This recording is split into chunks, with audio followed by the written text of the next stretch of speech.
आज चित्तरंजन पास्टर ऐसा सब बात बोल दिए कि मन गदगद हो गया। मेरे प्रिय दोस्तों, सबको जय मसीह की।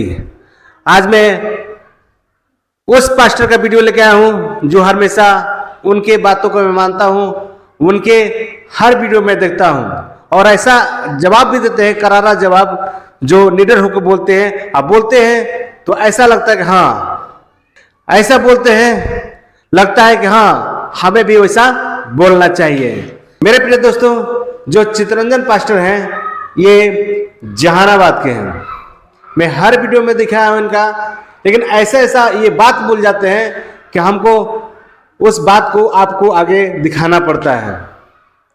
कहीं जो आज वैसा बात बोल गए, जो चर्च जो तोड़ रहा है गुंडे लोग के बारे में ये कुछ बता रहे हैं, और जो बीजेपी सरकार है उस पर ये बता रहे हैं कि 2029 में इसका सरकार नहीं रहेगी। भविष्यवाणी पहले ही कर दिए। सोच सकते हैं मेरे प्रिय दोस्तों, 4 साल पहले ही भविष्यवाणी ये कर दिए कि 1000 स्टाम्प पेपर लेकर आओ, मैं लिख के देता हूं 2029 में बीजेपी सरकार नहीं रहेगी। हाँ मेरे प्रिय दोस्तों, इस तरह के दहाड़ते हुए चित्तरंजन पास्टर बोल रहे हैं और इतना सुंदर से बोल रहे हैं और इतना कड़क आवाज में बोल रहे हैं और बता रहे हैं गुंडों को जिस तरह ये चर्च तोड़ फोड़ रहा है उसको भी बता रहे हैं कि आज तुम्हारी सरकार है तो कल मेरी भी सरकार आएगी। पहले चित्तरंजन पास्टर का ये वीडियो देखिए, उसके बाद में बात करता हूँ। के प्रति जो है संघी मानसिकता के लोग कड़ी प्रहार कर रहे हैं। कई एक पास्टर साहब लोगों को गिरफ्तारी तक भी करवा दिया है उन्होंने। यहाँ तक कि पास्टर साहब का जो चर्च चल रहा था, ईसाई मिशनरी का जो चर्च चल रहा था, उसमें तोड़ फोड़ भी करा है उन्होंने। तो लोग कड़ी प्रहार कर रहे हैं, वैसे लोगों को क्या कहिएगा? देखिए, इस चीज को समझना पड़ेगा कि आज जो परमेश्वर को मानने वाले लोग हैं, जो यीशु मसीह के मानने वाले लोग हैं, परमेश्वर का काम, यीशु मसीह का जलाल हर जगह ऐसे प्रकट हो रहा है, ऐसा काम हो रहा है बस सही है कि लोग खींचे चले आ रहे हैं। आप एक बात जान लीजिएगा, यीशु मसीह के मानने वाले लोगों को कोई बुलाता नहीं है, बस सही है, कोई नहीं बुलाता है, लेकिन परमेश्वर ऐसा काम ही करते हैं। उनके पास में ऐसे सामर्थ्य है, उस सामर्थ्य को लेकर के लोग पहुंच जाते हैं। अब जैसे देखिए, मान लेते कोई व्यक्ति अपनी बीमारी को लेकर के, अपने इलाज को लेकर के, परेशानी को लेकर के हर जगह दुनिया का परिक्रमा कर लिया है, हर डॉक्टर के पास में चला गया है, और जाने के बावजूद भी अगर वो ठीक नहीं हुआ तो उसको आखिरी सहारा जो होता है वो परमेश्वर का भवन होता है। हमारी बाइबल की वचन भी यही बताती है, हे थके हुए लोगों तुम मेरे पास आओ, मैं तुझे विश्राम दूंगा। जहां पर आपके पास में जाकर के उसको छुआछूत, भेदभाव के नाम पर, अमीरी गरीबी के नाम पर आप उसके साथ में भेदभाव करते हैं, आप उसको प्रेम नहीं करते हैं, वहीं पर परमेश्वर ने, यीशु मसीह ने इनको गले लगाया, उन्होंने सेवा करने का भाव दिया। आज जिन लोगों की आप बात करते हैं, इनके पास में, इनकी पेट में मरोड़ इस बात की है कि इनको सत्ता फिसलने का डर लग रहा है। बस सही है। क्योंकि देखिए, सवाल यहाँ इनको धार्मिकता से मतलब नहीं है। मतलब धर्म जाए भाड़ में, इसको धर्म से मतलब क्या है भाई?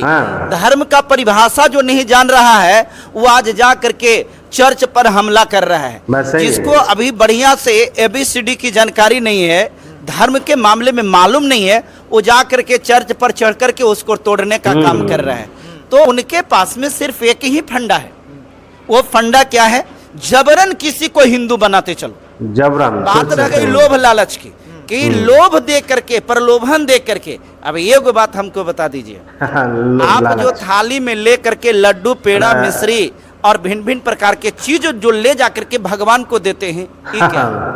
ये लोभ नहीं है, लोभ नहीं है, ये लालच नहीं है। आप जो जा करके कहते हैं, हे परमेश्वर मुझे ऐसा कर दो, हे भगवान मुझे ऐसा कर दो, मैं ये चढ़ाऊंगा वो चढ़ाऊंगा, ये प्रलोभन नहीं है। एक बात और बता रहे हैं, आप तोड़िए ना, चर्च को तोड़िएगा। कितना चर्च को तोड़िएगा बताइए? का तो लगातार प्रयास हो रहा तोड़ने का। अरे चर्च को न तोड़ दीजिएगा, चर्च को न तोड़िएगा। इस दिल में जहाँ पर परमेश्वर है उसको कौन तोड़ेगा? बस सही है, परमेश्वर हमारे दिल में रहता है, दिल में रहता है। कहीं न कहीं विघ्न तो डाल रहे हैं ना सर। आपका सरकार है ना सर, आपकी सरकार है, आप विघ्न डाल सकते हैं ना। आपका अधिकार है ये चूंकि आपकी सरकार में जिस प्रकार की रवैया अपना करके हैं तो आप ऐसा कर सकते हैं, लेकिन याद रखिएगा सरकार तो बदलने वाली चीज होती है ना सर। जिस दिन सरकार बदल जाएगी आप कहाँ रहिएगा? कि कानून जो है सबको इजाजत देता है अपने धर्म में जीने का, या किसी भी धर्म में वो स्वेच्छा से जाना चाहे वो जा सकता है। लेकिन कहीं ना कहीं आखिर ऐसे कौन से मानसिकता के लोग हैं जो आपके धर्म को लोग टारगेट करते हैं? उनका मानना है कि हम इस देश को हिंदू राष्ट्र बनाएंगे। उसका मानना है कि हम देश को हिंदू राष्ट्र बनाएंगे। हिंदू के मतलब चोर, हिंदू के मतलब उचक्का, हिंदू के मतलब छिनतई करने वाला, हिंदू के मतलब गुंडा लखेड़ा। तो देश को गुंडा लखेड़ा बनाना चाह रहे हैं। क्या आपको ऐसे शब्द यूज करने से डर नहीं लगता है? मुझे काहे को डर लगेगा? अगर डर लगेगा तो आप ये गूगल जो बनाया है उसको से न कहिए, पूछिए हमको क्यों डर लगेगा? हम तो गूगल से सीखे। मान लीजिए कि संघी मानसिकता के लोग 2-4 आप पे FIR दर्ज करवा दिया, तब FIR हो जाएगा तो चित्तरंजन थोड़ी डरने वाला FIR से। क्या फर्क पड़ता है? देखिए FIR से वो लोग डरेंगे जिसको जेल का डर होता है। अरे भाई साहब, आपको पौलुस और सिलास को पढ़ने के लिए मिलेगा, बाइबल में पढ़िएगा ना, तब पौलुस और सिलास को भी जेल में रखा गया था। लेकिन क्या हुआ? जब उसने परमेश्वर का गीत गाना शुरू किया है ना, तो सारी बेड़ियां टूट गई, जेल के सारे दरवाजे खुल गए, जितने भी पहरुए थे सब बेहोश होकर के गिर पड़े और वो आजाद हो गया।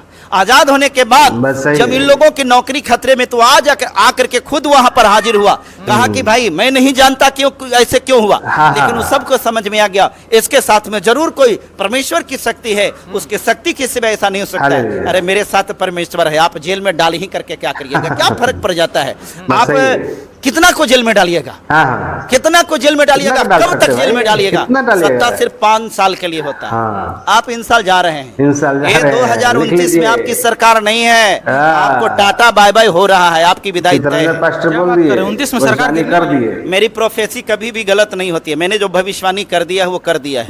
आज आपको लिख करके मैं 1000 का स्टंप लाइएगा, उस पर लिख करके 1000 का स्टंप इस बार उनकी सरकार जा रही है। साम दाम दंड भेद, कितनों वोट की चोरी आप कर रहे हैं, ये फर्क पड़ने वाला नहीं है। कितना आप ईवीएम को टेम्परिंग कर लीजिए, ये बचने वाला नहीं है। मैं सरकार को, आपको लग रहा होगा कि सरकार को क्यों करे, सरकार को इसलिए मैं कह रहा हूं कि आपकी सरकार वहां है और आपकी सरकार में इस प्रकार से किसी एक अति के लोग, मानने वाले लोगों पर अटैक हो रहा है। आपकी सरकार क्या कर रही है? क्या हम भारत देश के नागरिक नहीं है? अरे भाई, सरकार ही उनको सुरक्षा देती है सर, आप कहाँ हैं? सरकार सुरक्षा गुंडों को देती है, जो वहाँ उनके गुंडे हैं ना, RSS बजरंग दल के, उनको ये देती है। धर्म के नाम पे लोग सत्ता में बैठाते हैं और सत्ता वाले जो लोग हैं यही गुंडे को संरक्षण देते हैं, जो आपके चर्च पे या आपके धर्म के मानने वाले लोगों पे जो प्रहार कर रहे हैं। ये देखिए, हम तो पहले बता दिए, आप तोड़ लीजिए चर्च को, आप कर लीजिए मेरे ऊपर FIR, लेकिन याद रखिएगा मैं पौलुस और सिलास हूँ। जेल में कौन बंद करके कि हमको कितना दिन तक रख सकता है जी? क्या आप बात कर रहे हैं? और जेल से डर, मेरे जैसा व्यक्ति थोड़ी जेल जाने से डरेगा। बस सही है, डर नहीं, बिल्कुल नहीं, 1% भी नहीं, 1% नहीं। लेकिन मेरा करारा जवाब है, याद रखना समय बदल रहा है। जिस दिन मेरी बारी आएगी ना, उस दिन तुमको छुपने के लिए जगह तक नहीं मिलेगा। क्या बात? परमेश्वर का कार्य कभी न रुका है और न रोक सकते हैं। आप अपनी बल और ताकत को लगा लीजिए, कोई फर्क पड़ने वाला नहीं है। लाखों लाख नहीं, करोड़ों करोड़ जो है ना, यीशु मसीह को अपना जीवन दे दिया है, वो जीवन दे दिया है, उसका जीवन परमेश्वर के नाम है। और आपको चर्च तोड़ देने से मसीहियत रुक जाएगी, ये गलत भावना में मत रहिए। और आपका एजेंडा जो है चलने वाला अब नहीं है। बताइए, आप जहानाबाद से हैं सर, जहानाबाद में भी संघी मानसिकता के लोग भरे पड़े हैं, कहीं ना कहीं वो भी ये वीडियो देखते हैं। हो सकता है कि कभी भविष्य में जो है ऐसा कुछ गलत न करे, उनको क्या संदेश देंगे? सीधी सी बात एक चीज तो बता देते हैं, मैं कोई कमजोर नहीं हूँ, मैं कोई कमजोर नहीं हूँ कि मुझे कोई कबाड़ दे। तो ऐसा बात बोलते हैं। मुझे कबाड़ने वाले को एक संदेश मैं देना चाहता हूँ कि मुझे कबाड़ने से पहले ये समझ लेना कि मेरे ऊपर एक हाथ अगर चलेगा ना, तो करोड़ों करोड़ हाथ जो होगा ना गिरना शुरू हो जाएगा। मैं उतना कमजोर में से नहीं हूँ, ठीक है? क्या आप समझ गए? हम उस पास्टर में से हैं, हम परमेश्वर के एक एक वचन को हम अपने जीवन में लगा करके रखते हैं। और एक बात और खुलेआम बताते हैं, हमारा बाइबल बताता है, तुम उस मनुष्य से क्यों डरते हो जो खुद मरने वाला है और घास की डाई मुरझा जाने वाला है? हम उससे थोड़ी न डरते हैं, मेरा डर सिर्फ यहोवा से है। हालेलुया। मेरे प्रिय दोस्तों, आप लोगों ने ये वीडियो देखा, चित्तरंजन पास्टर किस तरह दहाड़ते हुए बोले, अरे चर्च को तोड़िएगा ना, दिल में परमेश्वर के रहने वाला चीज को तो तोड़ नहीं सकते हो। ये दिल को कौन तोड़ सकता है जो परमेश्वर का रखा है? कई करोड़ों आदमी सोचते थे, इतना प्रेम करता है कि जान भी दे देगा अपने ईश्वर के लिए, अपने परमेश्वर के लिए, प्रभु यीशु क्रिस्त के लिए जान दे देगा। तुम कितना चर्च तोड़ोगे?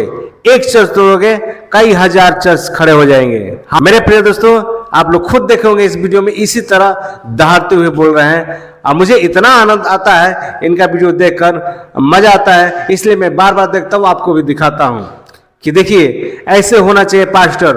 और बड़े बड़े इनसे भी पास्टर हैं, लेकिन कुछ नहीं बोलते हैं, एक शब्द में बोलते हैं बजरंग दल कितना चर्च तोड़ दिया, गाली गलौज करे, पूरे क्रिश्चियन को गाली गलौज दे देता है, लेकिन फिर भी कोई नहीं बोलता है। लेकिन इन पास्टर जो दहाड़ते हुए बोलते हैं, मुझे अच्छा लगता है कि हिंदू में किस तरह जातिवादी चलता है, धर्म के नाम पर कैसे बिजनेस चलता है, सारा चीज बोल देते हैं।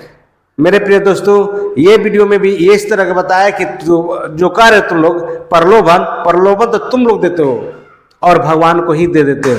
इस तरह को उन्होंने बताया, कैसे कि लड्डू पेड़ा ले जाता है कब? जब भगवान से प्रार्थना करता है कि आप हमें ये कर दीजिए, वो कर दीजिए, है कि नहीं? हमें ये कर दीजिएगा तो मैं आपको ये दे दूंगा, वो कर दीजिएगा तो आज मैं ये चीज कर दूंगा। यानी आप भगवान को लालच दे रहे हैं। सोच सकते हैं मेरे प्रिय दोस्तों, ये चित्तरंजन पास्टर के आवाज सुनकर मुझे और हिम्मत बढ़ता है। चलिए मेरे प्रिय दोस्तों, आप लोग क्या राय है कमेंट बॉक्स में कमेंट जरूर कीजिएगा। मैं ऐसे ही वीडियो लेकर आता रहूंगा। धन्यवाद।